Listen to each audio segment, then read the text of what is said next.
നമസ്കാരം. റാഫ്റ്റോ ക്രിക്കറ്റിലേക്ക് ഏവർക്കും സ്വാഗതം. MSDയുടെ ആരോഗ്യസ്ഥിതി എന്താണ്? അദ്ദേഹം എന്തുകൊണ്ടാണ് ഇങ്ങനെ അവസാനം ബാറ്റ് ചെയ്യാൻ വേണ്ടി ഇറങ്ങുന്നത്? അങ്ങനെ അവസാനത്തേക്ക് പോയി പോയി പോയി ഒമ്പതാമനായൊക്കെ ബാറ്റ് ചെയ്യാൻ ഇറങ്ങുന്ന MSD എന്താണ് യാഥാർത്ഥ്യം? ഇതിലൊരു വിശദീകരണം എന്തായാലും CSKയുടെ ആരാധകർ ആഗ്രഹിക്കുന്നുണ്ട്. CSKയുടെ എന്നല്ല, MSDയുടെ ആരാധകരൊക്കെ അത് ആഗ്രഹിക്കുന്നുണ്ട്. എന്തുകൊണ്ട് MSDയെ ഒമ്പതാമനാക്കി ഇറക്കി? CSKയുടെ ഹെഡ് കോച്ച് സ്റ്റീഫൻ ഫ്ലെമിംഗ് അക്കാര്യത്തിലൊരു വ്യക്തത ഇപ്പോൾ തരുന്നുണ്ട്. അദ്ദേഹം പറയുന്നത് അത് വർക്ക് ലോഡ് മാനേജ്മെൻറ്റിൻ്റെ ഭാഗമാണ്. MSDയുടെ പ്രായം ചെറിയ പ്രായമല്ല. അപ്പോൾ അദ്ദേഹത്തിൻ്റെ ബോഡി ഏറ്റവും നല്ല രൂപത്തിൽ നഴ്സിംഗ് നടത്തുക, അങ്ങനെ നഴ്സ് ചെയ്തുകൊണ്ട് അദ്ദേഹത്തെ കളിപ്പിക്കുക, മാത്രമല്ല അദ്ദേഹത്തിൽ നിന്ന് ഏറ്റവും മാക്സിമം ടീമിന് ലഭിക്കുന്ന രൂപത്തിൽ ഉപയോഗപ്പെടുത്തുക, ഇതാണ് ഉദ്ദേശിക്കുന്നത് എന്ന് ഫ്ലെമിംഗ് വളരെ വിശദമായിട്ട് സംസാരിക്കുന്നത്. അദ്ദേഹം പറയുന്നു, നിങ്ങൾ അദ്ദേഹത്തിൻ്റെ പൊസിഷൻ, ബാറ്റിംഗ് പൊസിഷൻ എന്താണെന്ന് നോക്കി ബേജാറാവേണ്ട കാര്യമില്ല. Don't worry about position. സമയമാണ്, കളിയിലെ ഏത് സമയത്ത് അദ്ദേഹം ഇറങ്ങുന്നു എന്നുള്ളതാണ് ഞങ്ങൾ നോക്കുന്നത്. ഇപ്പം നേരത്തെ അദ്ദേഹം നീ സർജറിയിൽ നിന്ന് കഴിഞ്ഞ വർഷം റിക്കവറായ ഘട്ടത്തിൽ തീർച്ചയായിട്ടും അദ്ദേഹം കൂടുതൽ ദുർബലനായിട്ട് കാണപ്പെട്ടിരുന്നു. അപ്പം ഈ ഒരു സീസണിൽ കുറച്ചുകൂടി വർക്ക് ലോഡ് മാനേജ് ചെയ്യാൻ വേണ്ടി ഞങ്ങൾ തീരുമാനിച്ചിട്ടുണ്ട്. ഇപ്പോൾ ഒരു പ്രധാനപ്പെട്ട ചാലഞ്ച് എന്ന് പറയുന്നത്, ഒരു വിക്കറ്റ് കീപ്പറെ ഞങ്ങൾക്ക് ലഭിക്കുന്നു, ആരവല്ലി അവിനാശിനെ ലഭിക്കുന്നു. പക്ഷെ അദ്ദേഹം MSD അല്ല, അത് മനസ്സിലാക്കുക. ഞങ്ങളെ സംബന്ധിച്ചിടത്തോളം MSD കീപ്പ് ചെയ്യണം, ഫീൽഡിൽ അദ്ദേഹം ഉണ്ടാകണം, അദ്ദേഹം ഏറ്റവും ബെസ്റ്റായിട്ട് അവിടെ കാര്യങ്ങൾ ചെയ്യും. അതുപോലെ ലാസ്റ്റ് 3-4 ഓവേഴ്സിൽ അദ്ദേഹം ബാറ്റ് കൊണ്ട് കളിക്കട്ടെ, അങ്ങനെ അദ്ദേഹം കീപ്പിംഗ് നടത്തട്ടെ, ബാറ്റ് കൊണ്ടൊരു 3-4 ഓവർ ബാറ്റ് ചെയ്യുകയും ചെയ്യട്ടെ. അതാണ് ഞങ്ങൾക്ക് ആവശ്യം. അതുപോലെ തന്നെ പുതിയ ക്യാപ്റ്റൻ അദ്ദേഹത്തിൽ നിന്ന് നല്ല ടെക്നിക്കൽ അഡ്വൈസുകൾ ലഭിക്കേണ്ടത്, ഷീർ ടെക്നിക്കൽ അഡ്വൈസ് പുതിയ ക്യാപ്റ്റന് ലഭിക്കുകയും വേണം. ഇതാണ് MSD കൊണ്ട് ഞങ്ങൾ ഉദ്ദേശിക്കുന്നത്. പിന്നെ ഞങ്ങളെ സംബന്ധിച്ചിടത്തോളം ഫിസിക്കലി അദ്ദേഹത്തെ ഈ 43-ാം വയസ്സിൽ കൂടുതൽ ഉപയോഗപ്പെടുന്നത് റിസ്കിയാണ്, ഇഞ്ചുറി വരാനുള്ള സാധ്യതയുണ്ട്. ഇപ്പോൾ ഈ സീസണിൻ്റെ തുടക്കത്തിൽ ചെറിയ മസിൽ ഇഞ്ചുറി കണ്ടിരുന്നു. അതുകൊണ്ട് തന്നെ കൂടുതൽ നേരം ബാറ്റ് ചെയ്ത് കഴിഞ്ഞാൽ അത്തരത്തിലുള്ള പ്രശ്നങ്ങൾ ഉണ്ടാവാം. അപ്പോൾ അങ്ങനെ സംഭവിച്ചാൽ എന്താവും, അദ്ദേഹത്തെ ഞങ്ങൾക്ക് പൂർണ്ണമായിട്ടും സീസണിൽ നഷ്ടമാവുന്ന അവസ്ഥയുണ്ടാവും. സോ ഞങ്ങൾ ചെയ്യുന്നത് ഒരു ബാലൻസ് കണ്ടെത്താനാണ്. അദ്ദേഹത്തെ കളിയിൽ ഉപയോഗപ്പെടുത്തണം, അതിൻ്റെ ഇമ്പാക്റ്റ് ലഭിക്കുകയും വേണം. അതിനൊരു ബാലൻസ് കണ്ടെത്താൻ വേണ്ടിയിട്ടാണ് ഞങ്ങൾ ശ്രമിക്കുന്നത്.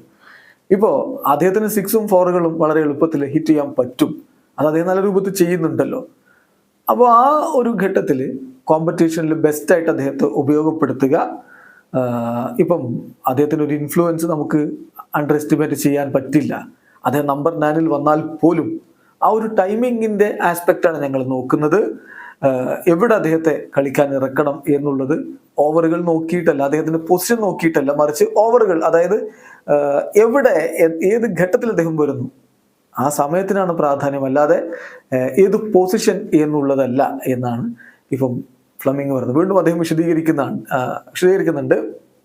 പക്ഷേ അദ്ദേഹത്തിൽ നിന്നുള്ള ഇമ്പാക്റ്റ് മാക്സിമൈസ് ചെയ്യാൻ ശ്രമിച്ച് റിസ്ക് എടുത്ത് അദ്ദേഹത്തെ നഷ്ടപ്പെടുന്ന ഒരു സാഹചര്യം ഉണ്ടാവാതിരിക്കാനും ഞങ്ങൾ ശ്രദ്ധിക്കുന്നു. ഇത് ഒരു ഡെലിക്കേറ്റ് ബാലൻസ് ആണ്.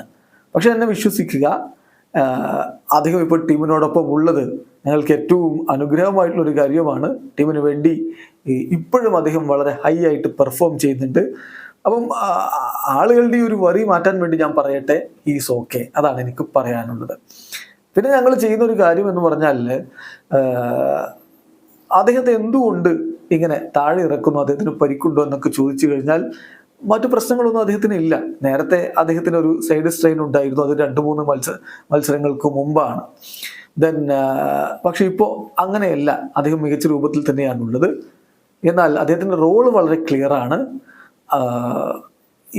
ഈ ഇന്നിങ്സിൻ്റെ അവസാന ഭാഗത്ത് വരിക, 3 or 4 ഓവേഴ്സ് അദ്ദേഹം ബാറ്റ് ചെയ്യുക. എല്ലായ്പ്പോഴും നമുക്ക് അത്തരത്തിൽ ഉപയോഗപ്പെടുത്താൻ പറ്റിക്കൊള്ളണമെന്നില്ല, പക്ഷെ ആ സമയത്ത് വിക്കറ്റ് വീണാൽ അദ്ദേഹത്തെ ഉപയോഗപ്പെടുത്തുക എന്നുള്ളത് തന്നെയാണ് ഞങ്ങൾ ഉദ്ദേശിക്കുന്നത്. ഇനി ഇതൊരു ടാക്ടിക്സിന്റെ ഭാഗം കൂടിയാണ്. അവസാനത്തെ 3 ഓവറുകളിൽ അദ്ദേഹത്തിന് എങ്ങനെ 3-4 ഓവറുകളിൽ അദ്ദേഹത്തിന് എങ്ങനെ വർക്ക് ചെയ്യാൻ പറ്റും എന്നുള്ളത് നമുക്കറിയാവുന്ന കാര്യമാണ്. ഇപ്പം ആ സമയത്ത് വിക്കറ്റ് വീഴുകയാണെങ്കിൽ, 20 ഓവറിനോട് അടുപ്പിച്ച് വിക്കറ്റ് വീഴുകയാണെങ്കിൽ അങ്ങനെ അദ്ദേഹത്തെ നമുക്ക് ഉപയോഗപ്പെടുത്താൻ പറ്റും എന്നുള്ളതാണ് നിങ്ങൾ മനസ്സിലാക്കേണ്ട ഒരു കാര്യം. പിന്നെ അദ്ദേഹത്തിന് ഓടാൻ കഴിയില്ല എന്നൊക്കെ ചോദിച്ചാൽ ഹി ക്യാൻ റൺ. പക്ഷേ ഒരു ലോങ് പീരീഡ് ഓഫ് ടൈമിലേക്ക് അദ്ദേഹത്തെ നമുക്ക് അങ്ങനെ ഉപയോഗപ്പെടുത്താൻ പറ്റില്ല.